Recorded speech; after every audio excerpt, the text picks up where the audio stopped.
Vet aquí un banyarriquer del faig, Rosalia alpina, un escarabat típic de les fagedes madures, amb arbres vells i joves i fusta morta. Si parlem d'arbres i boscos, hem d'agafar perspectiva i entrar en una escala temporal que va més enllà d'una sola generació humana. Fa un segle s'aprofitava fins al darrer racó conreable o pasturable i s'extreia tota la fusta possible, per llenya, carbó i materials de construcció. En els darrers 100 anys, però, hem canviat molt la nostra relació amb el bosc. S'han abandonat conreus en espais de mal treballar en favor de l'emboscament i els combustibles fòssils han substituït la fusta com a font d'energia. El petroli s'ha imposat i els arbres han anat reconquerint el territori. Amb tot plegat, ara tenim més superfície forestal des que tenim memòria. En altres paraules, creixen més arbres dels que se'n treuen o dels que moren. De fet, si ens fixem en la tendència mitjana de les poblacions d'ocells i papallones lligades als boscos, veiem que tenen una tendència estable, fins i tot lleugerament a l'alça.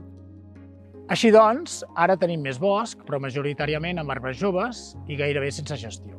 El procés de maduració del bosc és molt lent i progressiu, de centenars d'anys, i tendeix a fer el bosc més complex, amb més fusta morta i amb una biodiversitat associada a aquesta maduresa que sovint és exclusiva.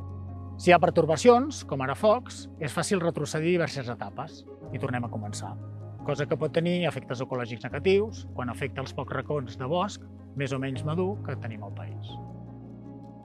Més enllà de la silvicultura focalitzada a extreure arbres grans i eliminar els no productius, com ara els torts, trencats o els malalts, la gestió forestal també pot ser una eina per acompanyar i accelerar els processos de maduració i facilitar la presència de fusta morta al bosc. I la gestió, fins i tot, també pot apostar per la no intervenció. Un rodal de bosc madur genera clarianes en morir els arbres vells, que oferiran espais per a la regeneració. Per això cal integrar una visió multifuncional dels boscos, amb mirada llarga, més enllà de l'extracció de fusta que se'n pugui fer, i fer-ne una gestió que tingui en compte i posi en valor la maduresa del bosc i la seva biodiversitat associada. I no només els boscos idealitzats, com les fagedes o les boscúries pirinenques.